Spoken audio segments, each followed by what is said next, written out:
저에게 주신 하나님의 말씀 고린도전서 14장 26절로 40절의 말씀입니다.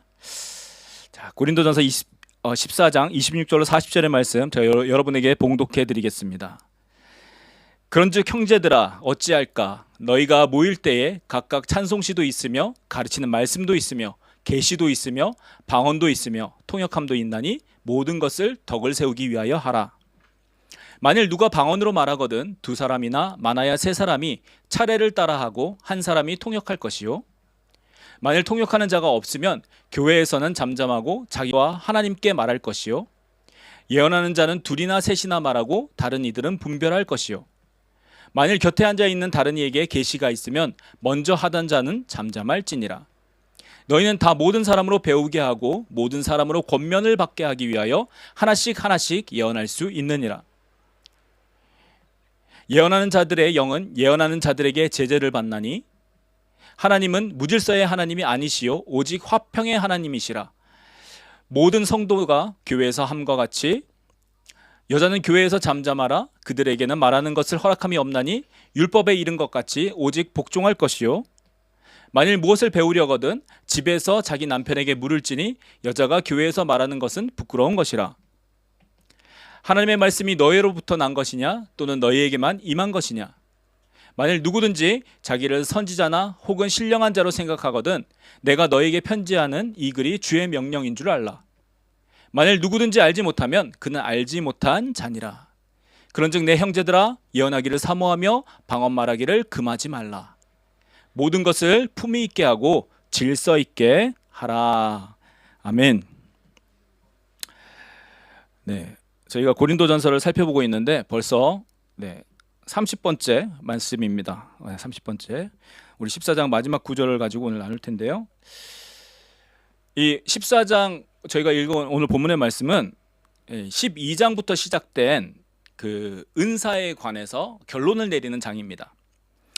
고린도전서 12장부터 바울은 이 예배 중 사용되는 이 은사, 성령의 은사에 대해서 말씀하고 있어요. 왜냐하면 이 고린도 교회 가운데는 이 은사를 함부로 사용하는 사람들이 있었기 때문입니다. 그래서 여러 문제가 나타났고 그 문제에 대해서 알게 된 바울이 이 문제를 다루고 있는 장이 12장부터 14장이라는 것이죠. 특히 이 방언의 은사에 대해서 이 고린도 교회 사람들은 아주 크게 생각했던 것 같습니다. 그러니까 방언을 받은 사람들이 자신보다 방언을 받지 않은 사람들보다 자신이 좀 대단하다고 크다고 생각했기 때문에 함께 예배 드릴 때 아무 때나 방언으로 말하는 그런 일들이 있었다라는 것이죠.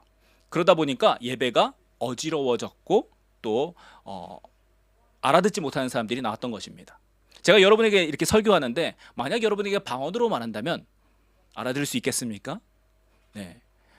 우리 학생들은 제가 한국말로 해도 어떻게 보면 방언으로 들릴 텐데요. 네. 왜냐하면 언어가 다르기 때문에. 그래도 그나마 알아듣는 말이 한국말이니까 어느 정도는 이해할 수 있겠죠. 자, 근데 전혀 다른 언어인 방언으로 얘기한다면 어떻게 알아들을 수 있겠느냐는 거죠.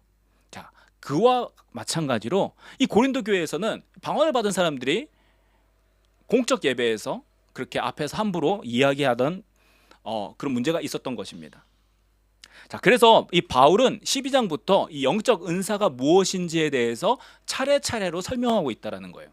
그것을 잠깐 정리해 보기를 원합니다.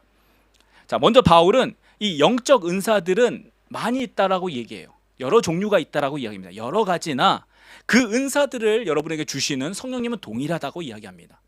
그러니까 한 분 성령님께서 그 모두에게 나누어 주시는 것이 영적 은사다라고 말씀하고 있다라는 것이죠.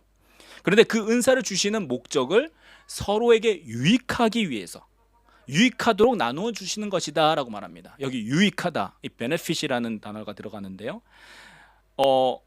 한글 성경에는 덕을 세운다 이렇게 표현을 되어 있어요. 이 덕을 세운다라는 말이 영어에는 edification, 그러니까 건물을 짓는다라는 표현으로 사용됩니다.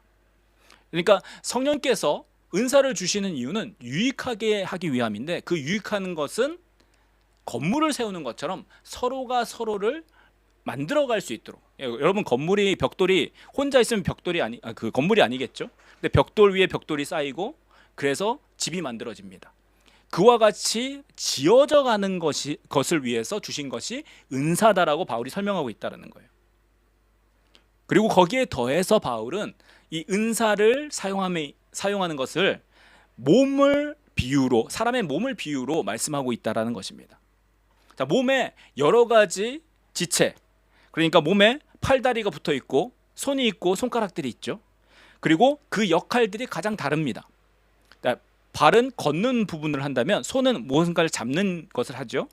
자, 그와 마찬가지로 교회의 여러 구성원들의 은사가 다른 것은 각각 다른 일을 하도록, 각각 그렇게 다른 일을 함으로써 서로를 돌보고 서로에게 유익이 되도록 하나님께서 주신 것이다라고 바울은 가르치고 있다는 거예요.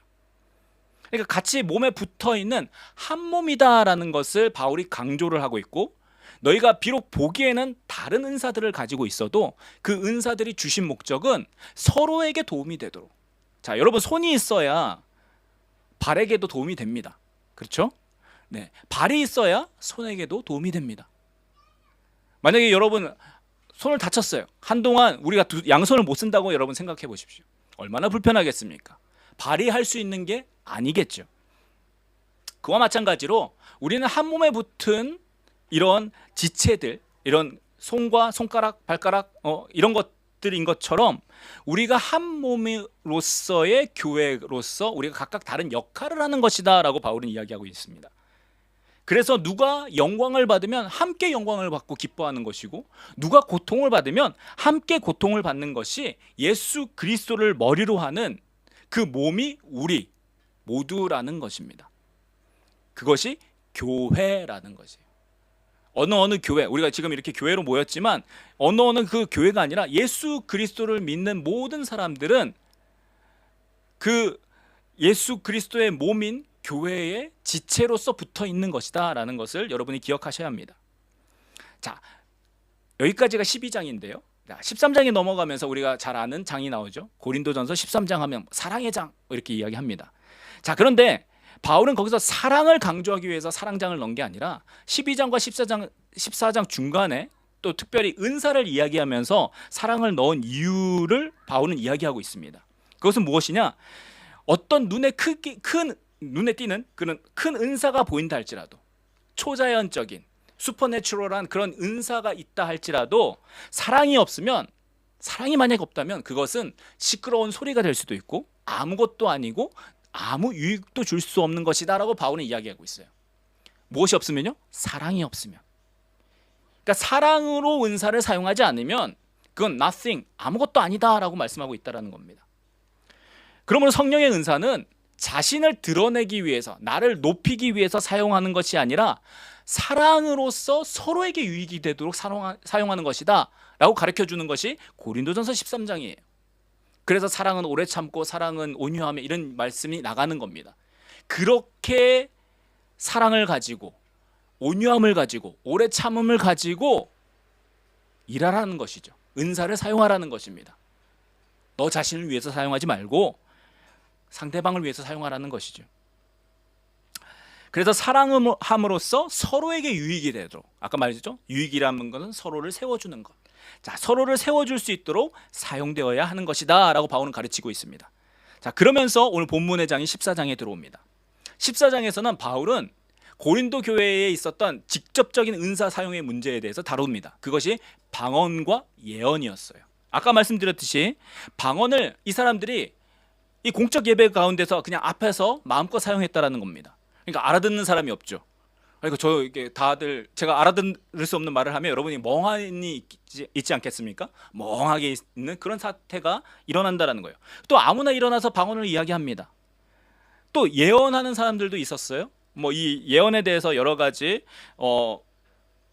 여기서 말한 이 예언은 지난주에 말씀드리는 것처럼 단순하게 그냥 미래를 말하는 것이 아니라 하나님의 말씀에 대해서 거기에 대해서 풀어줄 수 있는 것들, 뭐 그런 것들을 다 포함한다고 볼 수 있습니다. 어쨌든 이 예언하는 것도 하나님께서 부어주시는 대로 이 사람들이 순서 없이 자기가 막 말하기 시작했다라는 거예요.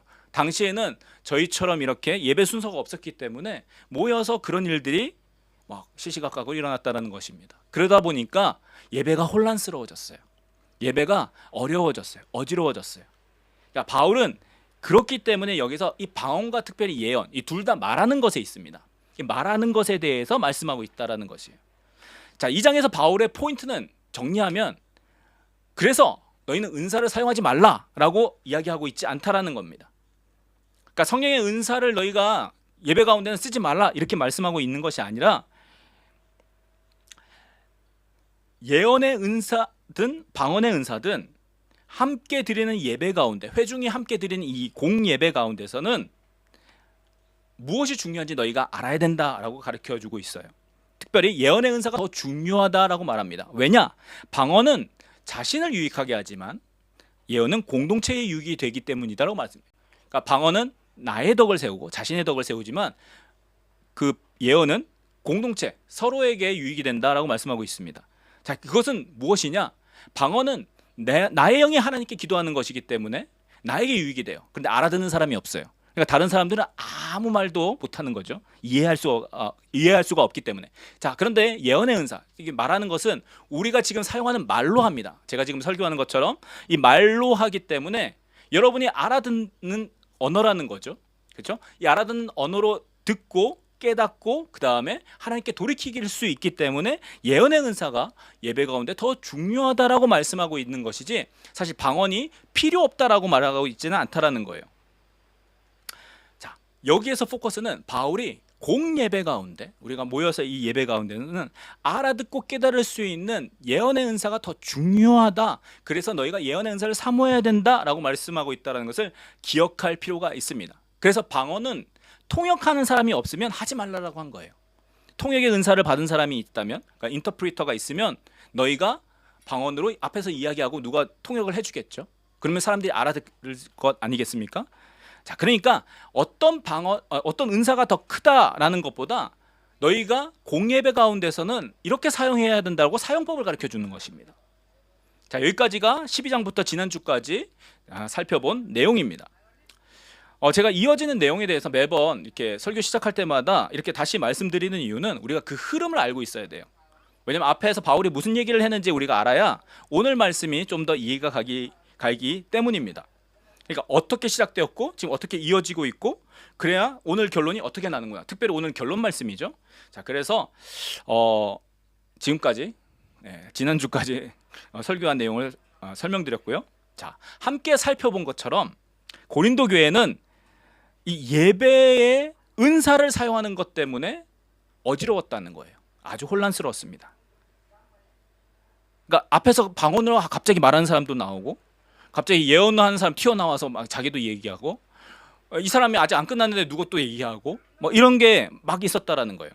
그런데 그들의 본성 가운데 마음 가운데 있었던 것은 어떤 누구를 도와주기 위해서 그것이 아니라 내가 받은 은사를 자랑하려고 했던 나 이 은사 받았다. 그러니까 특별히 방언에 대해서 사람들이 놀랍게 여겼기 때문에 큰 은사라고 생각했기 때문에 나 방언의 은사 갖고 있어 라는 걸 저 사람들에게 알려주기 위해서 하는 사람들이 많았다라는 것이에요. 자, 오늘 말씀은 이것들에 대해서 결론적으로 말하고 있습니다. 자, 우리 26절 말씀 한번 보도록 하겠습니다. 26절 말씀입니다. 그런즉 형제들아 어찌할까 너희가 모일 때에 각각 찬송시도 있으며 가르치는 말씀도 있으며 계시도 있으며 방언도 있으며 통역함도 있나니 모든 것을 덕을 세우기 위하여 하라. 덕을 세우기. 자, 제일 밑에 영어로 보면 Let all things be done for building up 나오죠. 네, 덕을 세우는 것. 그러니까 빌딩을 세워가는 것. 네, 집을 짓는 것을 말합니다. 자, 그것을 위해서 모든 것을 하라라고 가르치고 있습니다. 자, 너희가 모일 때 여러 은사들, 성령의 은사들이 나타나는데 그 은사들은 덕을 세우기 위하여 있다라는 거예요. 집을 짓기 위해서 있다라는 것입니다. 서로에게 도움이 되도록 사용하라고 바울은 권면, 어드바이스를 주는 거예요. 자, 그러면서 바울은 이어서 프랙티컬하게 이야기를 합니다. 저희가 읽지는 않겠지만 누가 방언으로 말하면 두세 사람이 차례, 순서를 정해서 너희가 해라 라고 말씀합니다. 그런데 방언으로 할 때는 반드시 통역하는 사람을 세우라 라고 말씀하고 있죠. 자, 예언하는 사람이 있으면 그것도 두세 사람이 하는데 다른 사람들은 예언의 말씀을 들을 때 분별해야 된다고 말씀합니다. 자, 이것이 하나님께로부터 왔는지 또는 성경적인지 판단하라는 것이죠. 자, 그리고 이 예언 또한 그냥 무분별하게 함부로 하지 말고 계시가 임하는데 하나님께서 말씀하시는 대로 주시는 대로 말하게 하라라고 가르치고 있습니다. 왜냐? 자, 하나님은 무질서의 하나님이 아니고 오직 화평의 하나님이시기 때문이다라고 말씀하고 있어요. 자, 여기 무질서라고 이야기하는 걸 영어로 보면 밑에 보면 God is not God of confusion이라고 되어 있어요. 자, 혼란한 것을 말합니다. 네. 하나님은 순서가 없는 그런 혼란한 분이 아니시라고 말씀하셨어요. 화평, 그래서 평안 가운데 질서 있게 역사하시는 분이다라고 하는 겁니다. 그러니까 내가 뭐 어떤 말씀을 받았다고 내가 환상을 봤어요. 예를 들어서 뭐 그렇다고 자기 순서가 아닌데 자기 차례가 아닌데 나와서 이야기하지 말라라는 겁니다. 그것이 아무리 하나님께로부터 왔다고 할지라도 하나님은 그렇게 일하시는 분이 아니시라는 거예요. 그렇게 일하기를 원치 않으신다라는 것입니다. 우리가 이 교회에서의 이런 질서, 이런 것들을 우리가 잘 이해할 필요가 있어요. 그렇지 않으면 정말 무질서하게 내가 더 나은 은사, 내가 좀 더 뛰어난 대단한 은사를 가졌다고 사람들 앞에 자랑하기 쉽다라는 것입니다. 특히 오늘 우리가 생각하기에 좀 대단해 보이는 은사가 있어요. 아까 말한 그 초자연적인 은사, 예를 들어서 뭐 손을 나누면 막 병이 나아요. 아니면 뭐 그 환상을 보고 예언을 이야기해요. 뭐 그렇다면 그것에 대해서 우리는 정말 놀랍게 여깁니다. 대단하게 여기죠. 그리고 받은 사람도 자기가 대단한 줄 알아요. 그렇다 보니까 자신도 자신을 높이고 다른 사람도 자기를 높이다 보니까 이런 질서가 없어지게 된다는 거예요. 그러다 보니까 교회가 힘들어지고 교회가 깨어지고 뭐 그 사람들이 따로 나가기도 하고 이런 일들이 교회 역사 가운데 많이 일어났던 것입니다. 우리가 왜 그러냐? 우리는 남에게 자랑하기 좋아해요. 정도의 차이는 있는데 다 자신을 남에게 나타내기를 원합니다. 나를 자랑하고자 하는 욕구가 있어요, 우리 안에. 없는 사람은 없을 것입니다. 이것이 뭐 대단하게 자신을 안 나타내더라도 그래도 저 사람이 나를 인정해 줬으면 좋겠고, 저 사람이 나의 말을 들어줬으면 좋겠고, 저 사람이 나를 좋아해 줬으면 좋겠다라는 욕구는 다 있다라는 거예요. 그러기 위해서 내가 가지고 있는 조금 특별해 보이는 은사를 드러내기를 좋아한다라는 거예요. 왜요? 이것으로 저 사람에게 인정받기 위해서입니다. 저 사람이 나를 사랑해주고 나를 따라오고 더 나아가서 나를 추종해주기를 원한다는 거예요. 나를 따라오기 원한다는 거죠. 그래서 내가 특별한 사람이라는 것을 나타내는 거예요. 내가 기도 많이 한다는 것을 내가 이런 것으로 하나님께서 나를 특별하게 사용해서 사랑하셔서 이 은사를 주셨어 라고 말한다라는 겁니다. 그렇기 때문에 이런 부작용들이 많이 일어난 거예요. 은사로 인해서 하나님은 우리를 서로를 세우도록 서로에게 유익이 되도록 주신 은사가 잘못 사용되어짐으로 이러한 부작용들을 낳았다라는 것입니다. 이런 은사들을 받은 사람들이 또 특별히 리더들을 무시합니다.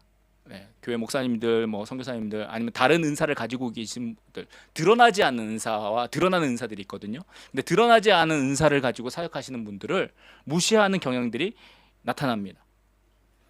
왜냐하면 자신의 은사가 자신을 드러낸다고 생각하고 그것이 자신을 특별하게 만든다라고 생각하기 때문입니다.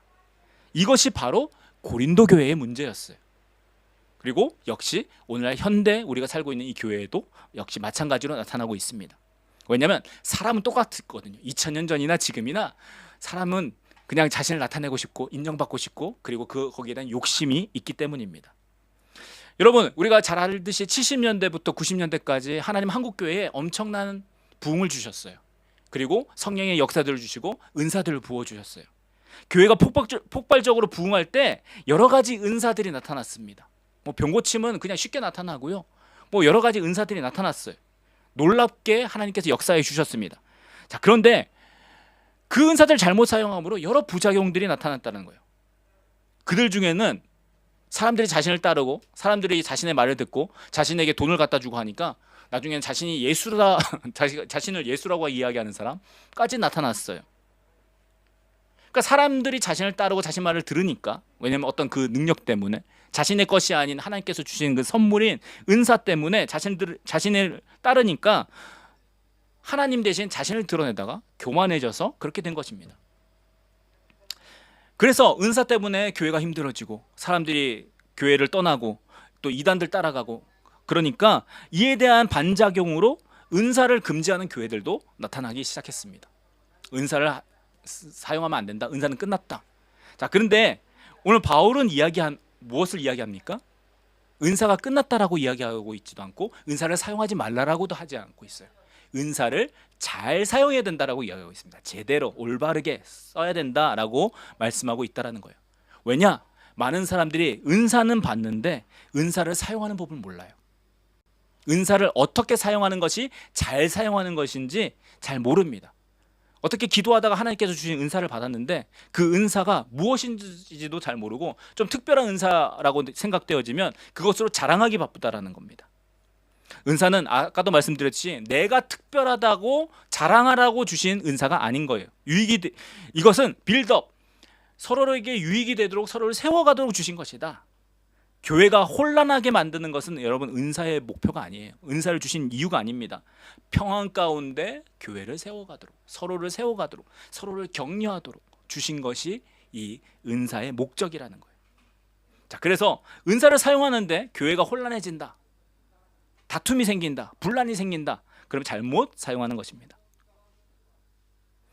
또한 은사 사용을 그래서 무서워해서 아예 금지하는 것도 잘못하는 것이에요.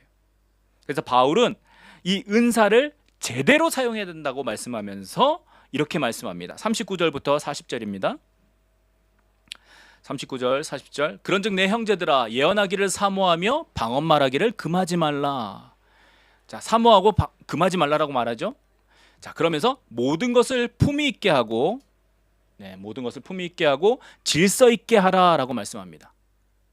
자, 모든 것을 품위 있고 질서 있게. 자, 제대로 사용하는 것은 품위 있게 질서 있게 사용하는 거예요. 자, 품위 있다라는 것은 제대로, 올바르게, 적절하게. 여기 영어 성경에 보면 decently라고 돼 있죠. 자, 이 decently라고 말하고 있습니다. 그렇게 사용해야 된다라고 말씀하고 있습니다.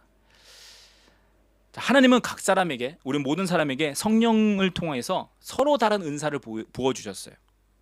이 은사들은 자랑하라고 주신 게 아니라 교회가 세워질 수 있도록, 서로를 도움이 되도록, 유익하게 되도록 주신 것이다 라는 것을 여러분이 기억하셔야 합니다. 잘못 사용함으로 부작용들이 나오고 그 부작용 때문에 은사를 무서워하고 또 금지하지 않도록 이러한 역사들을 우리가 잘 기억함으로써 은사를 잘 사용해야 된다는 겁니다. 왜냐하면 은사에 대해서 잘 몰랐기 때문에 그렇다라는 거예요. 그리고 어떻게 사용하는지에 대해서도 여러분 잘 몰랐습니다. 자, 그러므로 여러분 은사는 올바르게 제대로 사용되어져야 합니다. 그 은사가 무엇이든지 제대로 되어져야 한다라는 거예요. 여러분, 눈은 절대로 냄새를 맡을 수가 없어요. 냄새를 맡는 건 코의 역할이죠. 그렇죠? 근데 코가 갑자기 어느 날 냄새를 안 맡고 보려고 해요. 그러면 보아지겠습니까? 네. 안 되는 걸 하려고 하니까 힘든 거죠. 그리고 어렵습니다. 또 반대로 눈은 자기가 본다고 자랑하고 코는 자기가 냄새 맡는다고 서로 자랑하면 그것이 어떻게 도움이 되겠습니까? 어차피 한 몸에 붙어 있는 것인데요. 보는 것도 필요하고 냄새 맡는 것도 필요합니다. 말하는 것도 필요하고 음식을 먹는 것도 필요해요. 손으로 무엇을 잡는 것도 필요하고 다리로 어디를 걸어서 가는 것도 우리 몸이 살아가기 위해서 필요한 것이에요. 마찬가지로 교회가 한 몸이다라는 것은 서로에게 각자 다른 은사를 주심으로 그것을 통해서 서로에게 도움이 되도록 서로가 서로를 세워가도록 주신 것이다라는 이 바울의 가르침을 우리가 기억해 볼 필요가 있다라는 것입니다. 그렇지 않으면 우리가 은사를 함부로 사용해요.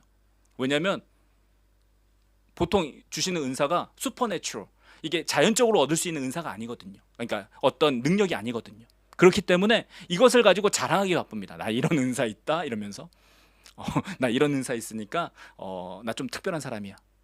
성경은 그렇게 말씀하고 있지 않다는 거 여러분 기억하셔야 합니다. 하나님께서는 이 은사를 주신 이유와 목적을 여러분이 알기를 원하세요. 이 성령을 통해서 우리에게 부어주신 이 은사, 이 영적 선물들은 이것을 통해서 이 교회가 이 땅 가운데서 살아남도록 주신 거예요. 하나님의 사람들이. 여러분, 지난주에 잠깐 말씀드렸는데, 하나님은 우리가 이 세상에서 나름대로 이 능력 가지고 믿음을 지키고 살아남아서 예수님 다시 오실 때 잘 기다려, 그때까지 잘 살아남아, 너희 힘대로 알아서 살아, 이렇게 주신 것이 아니라는 거예요.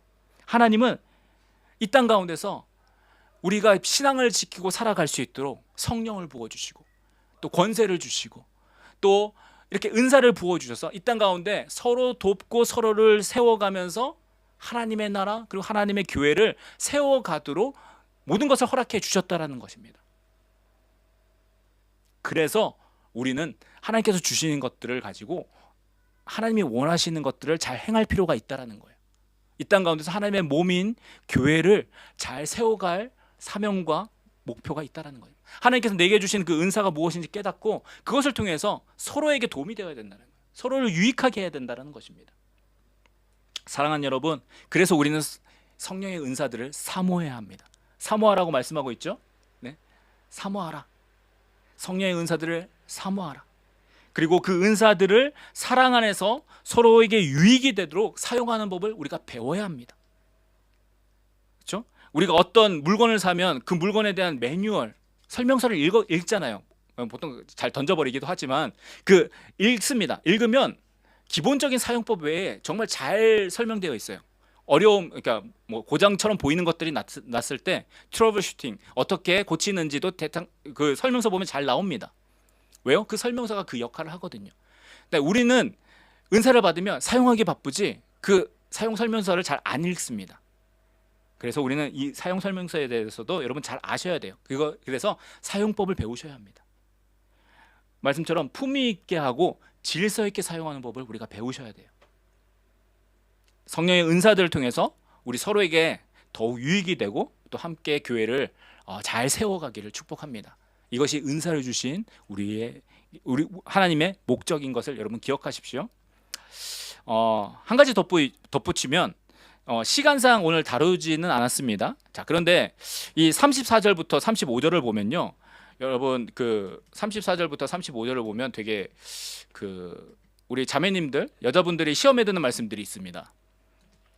네, 여자는 교회에서 잠잠하라 이렇게 나오죠. 네, 그들에게 말하는 것은 허락함이 없다. 율법에 이른 것 같이 오직 복종할 것이요 만일 무엇을 배우려거든 집에서 자기 남편에게 물어라 라고 얘기합니다. 여자가 교회에서 말하는 것은 부끄러운 것이다. 네. 이 말씀을 가지고 종종 여자들이 교회에서 말하면 안 된다 이렇게 말씀하시는 분들이 있어요. 네. 그리고 리더십으로 세우는 것도 안 되는 교회들도 있습니다. 그렇게 많이 쓰여 왔어요. 저는 이 34절과 35절을 그렇게 해석하게 된 이유가 이 구절만 따로 떼어놓고 보기 때문이라고 생각됩니다. 왜냐하면 그렇게 보면은 여자들은 교회에서 아무것도 하면 안 되거든요. 조용히 있어야 된다 이렇게. 네. 만약 바울이 이런 뜻으로 이야기했다면 11장에서 여자에 대해서 이야기하면서 이렇게 머리에 쓰지 않고 예언하는 여자들에 대해서 이야기하거든요. 그러면서 그 예언하는 여자들에게 예언하지 말라라고 금했을 겁니다. 근데 바울은 11장에서 여자들에게 예언을 하지 말라라고 이야기한 게 아니라 너희가 예언을 하더라도 머리에 무엇인가를 쓰고 해야 된다라고 이야기하고 있어요. 그러니까 34절과 35절은 바울이 11장에서 그 얘기했다가 14장에 와가지고 갑자기 아무것도 하지 말라 이렇게 이야기하는 것이 아니라 이 14장의 이 여자에 관한 이 본문은 이 14장 전체에 대해 그 중에서 봐야 된다라는 거죠. 이 본문을 컨텍스트 안에서 봐야 된다는 것입니다. 자, 14장 아까도 말씀드렸듯이 크게 말에 관한 거예요. 말. 그러니까 예언을 하는 것도 말하는 것이고 방언을 하는 것도 말하는 것이에요. 그리고 14장을 쭉 읽어보면 잠잠하라, 그러니까 조용히 해라, be quiet 하라는 얘기가 3번 나옵니다. 첫 번째가 방언할 때 통역할 사람이 없으면 조용히 해야 된다 라고 이야기합니다. 그리고 두 번째는 예언할 때 만약 다른 사람에게 계시가 또 임하면은 먼저 하던 사람은 조용히 해야 된다 이야기하고 있어요. 그리고 세 번째 말하는 게 여자들은 잠잠해야 된다 이렇게 이야기합니다. 그러니까 말과 관계된 것이라는 거예요. 여기서 이 바울이 말하고 싶은 포커스는 말과 관련해서 여자가 잠잠히 있어야 할 때가 있다라는 겁니다. 요것에 대해서 잠깐 말씀드리면 당시에 이 여자들은 오늘날과 사회적인 위치가 달랐어요. 그렇죠? 여자들은 공적 석상에서 가르치거나 말할 수 없었습니다. 유대인들은요, 여자들의 어피니언을 법적으로 인정하지 않았어요. 그러니까 증거로도 그러니까 위트니스로 채택하지도 않았어요. 여자가 어떤 살인이 일어나는 걸 봤어요. 근데 그것을 증언하는 것을 쳐주지를 않았다라는 겁니다. 그 정도로 여자의 위치가 낮았습니다. 지금 고린도가 위치해 있는 이 그리스, 헬라 지방도 마찬가지예요. 자, 그런데 하나님의 교회만은 여자들을 세우고 가르치도록 했다라는 거예요. 아까 11장에도 이야기했듯이 여자들이 앞에서 나와서 예언하고 또 가르치는 역할들을 했던 것으로 볼 수 있습니다. 바울이 문제 삼았던 것은 머리에 무엇인가 쓰고 해야 된다라고 가르쳤던 것이지 하지 말라라고는 안 했던 거예요. 자, 하지만 여자들이 이렇게 말할 때 교회 밖에 있는 세상 사람들은 다르게 본다라는 거예요. 특별히 예언 가운데 아까 분별하라라고 말씀드렸죠. 자, 분별하라. 그럼 판단하라는 거죠. 자, 그러면은 또 이야기합니다. 근데 앞에서 이야기한 사람들의 판단하는 것을 당시에 다른 남자들 또 그 여자들이 그렇게 이야기하는 것, 남자들의 말을 끊고 자신의 의견을 이야기하는 것을 오늘날에는 당연한 모습이겠지만 당시에는 용납이 안 되는 그런 모습이었다라는 것이에요. 그런 모습에 대해서 안 좋게 볼 것이기 때문입니다. 그리고 또 그 사람들의 그 예수님을 믿어도 아직 당시 사회의 그 문화에 있었던 그 사람들은 그러한 또 여자들의 반응에 대해서 또 힘들어했을 거라는 거죠. 어려워했을 것이라는 거예요. 자, 그런 부분에 대해서 여자들이 교회에서 잠잠하라라고 한 것입니다. 또 만약 배운다고 하더라도 집에 가서 남편에게 조용하게 물어보지 그걸 갖다가 공개적으로 이야기하지 말라라고 이야기했던 거예요. 왜냐하면 그런 것들이 이상하다 혹은 교회 전체를 이상한 집단으로 볼 수 있었기 때문이라고 저는 생각합니다. 그리고 이게 말씀을 묵상하다가 또 하나 떠오른 것은 또 다른 의미로는 여자들이 말을 잘합니다. 남자들에 비해서 말을 잘해요. 말을 많이 합니다. 뭐 요즘에 남자들도 말을 많이 하기도 하지만 일반적으로 여자들에게 말의 은사가 있어요. 그렇죠? 그래서 우리 자매들 쉬지 않고 떠드는 분들 있습니다. 막 이렇게.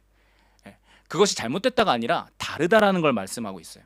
자, 근데 문제는 뭐냐면 말이 많아지면 실수가 많고 그리고 그 실수 때문에 서로 어려워지거나 힘들어지는 일들이 공동체 가운데 일어난다는 겁니다. 그리고 사실 그러한 것들을 많이 보아오기도 했어요. 어떻게 보면 이런 의미로 여자들에 대해서 교회에서는 잠잠하라 한 것일 수도 있다는 겁니다. 왜냐하면 지금 말에 관해서 이야기하고 있기 때문에 바울은 말에 대해서 그러니까 말을 주의하라는 것입니다. 그러니까 어떤 의미로든 여자를 리더로 세우지 말라, 차별해서 세우지 말라, 여자이기 때문에 말하지 말라라고 한 것은 아니라는 거지요. 자, 성령의 은사는 여러분 우리의 유익을 위해서 주신 거예요. 깨라고 주신 것이 아닙니다. 어떤 잘못된 것을 일어나도록 하나님께서 주신 것이 아니에요. 그래서 은사를 비교하거나 자랑하는 거나 은사를 가지고 자신을 드러내는 것은 하나님께서 은사를 주신 목적이 아니라는 것입니다. 또한 은사를 두려워해서 금지하는 것도 하나님이 원하시는 것이 아니겠죠. 은사는 도구입니다. 그러니까 우리의 유익을 위해서 잘 사용하라고 주신 도구라는 것을 여러분 기억하십시오. 그리고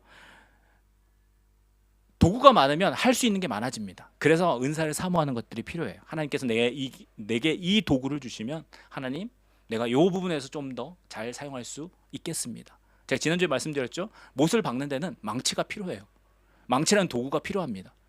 못을 손으로 박거나 돌로 박으면 힘들어요. 그렇기 때문에 못을 박기 위해서는 망치가 필요합니다.